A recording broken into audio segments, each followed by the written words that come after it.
Hi, I'm Amanda Morrall, Personal Finance Editor with Interest.co.nz, and welcome to our Double Shot interview series. I'm joined today by Kirk Hope. He's the Chief Executive of the New Zealand Bankers Association. Welcome back, Kirk. Thanks, Amanda. So Kirk is joining us today to talk about a new banking code. Actually, it's not new. It's been there for a while, but I think a lot of customers might be surprised that it exists at all and the contents of it as well. So Kirk is you're urging all banking customers to read the code. That's right. What is the code for the benefit of those who don't know about it, and why should we care? Well, just to be clear, I hope customers would know about it. Okay.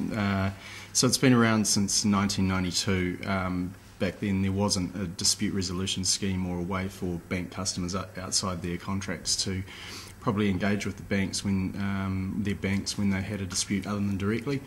So the Banking Ombudsman scheme was set up, and the code is really what the Banking Ombudsman uses as a moderator of bank behaviour. It's best practice for banks. Okay.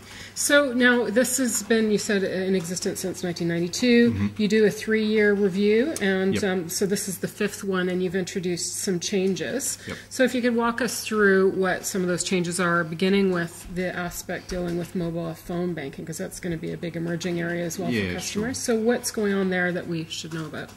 So just in terms of mobile banking, what we've got in there is things that customers should do to protect themselves.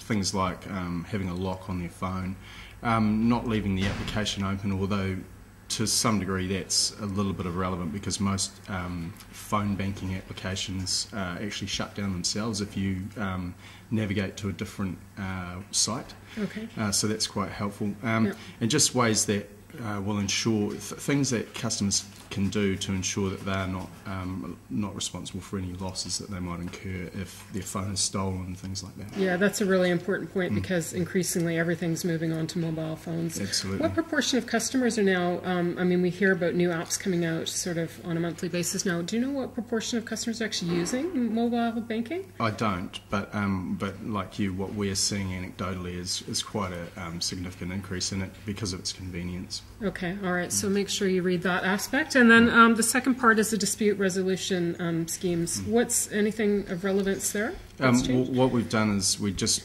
rather than just referring to the Banking Ombudsman scheme, with the legislative changes that relate to the Financial Advisors Act and the Financial Service Providers Act, we've been non-specific about the schemes that we refer to, just to reflect those changes.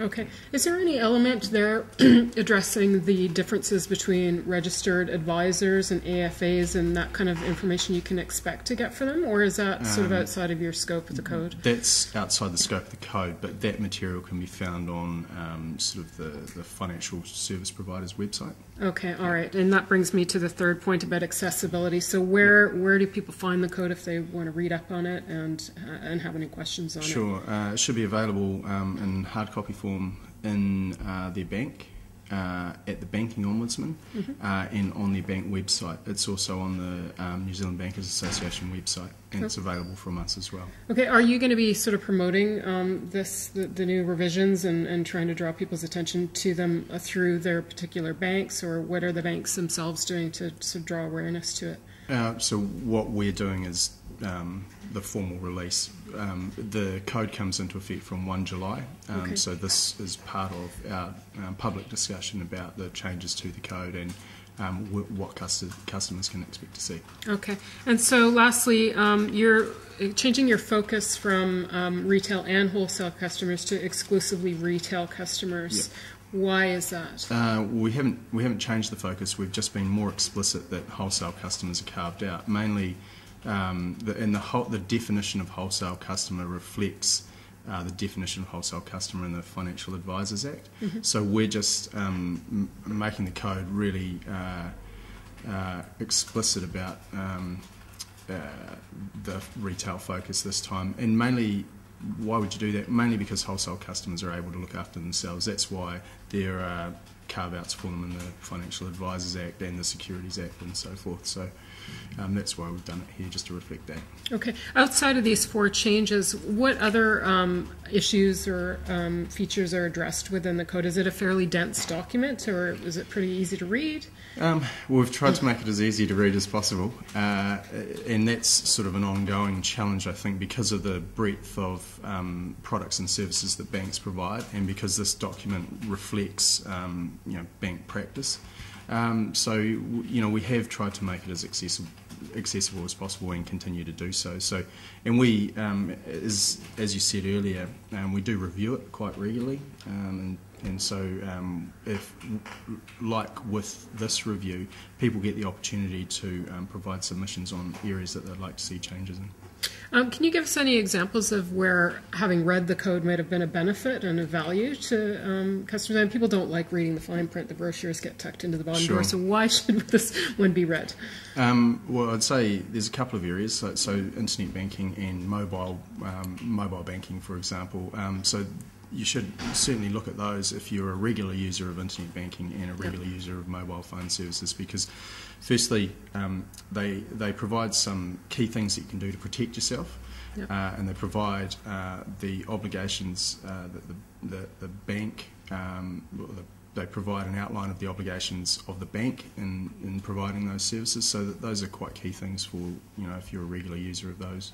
Just out of curiosity, if there are any security breaches with a mobile phone app, somebody, I don't know, your passwords are taken, money is diverted, what protections and provisions are there for banking customers in that event? Is it, are you covered by your bank, or is it your fault? If you haven't caused or contributed to the loss, you're pretty much covered by your bank. Okay, well, that's a good assurance. Is there anything else you'd like to mention about the code? I think one of the other things that has been talked about is the fact that there, or some people have said that there aren't responsible lending provisions in the code. That's actually not accurate.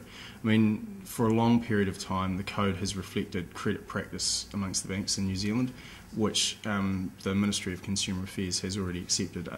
Banks are responsible lenders, and the independent reviewer noted that there wouldn't be much point in making changes to the code, because there wasn't anything of significance that could be added by way of responsible lending. So that's probably another area. Okay, excellent. Thank you very much, Kirk Hope. Thanks, Kirk is Chief Executive of the New Zealand Bankers Association. I'm Amanda Morrall, Personal Finance Editor with Interest.co.nz, and this has been another one of our double shot interviews.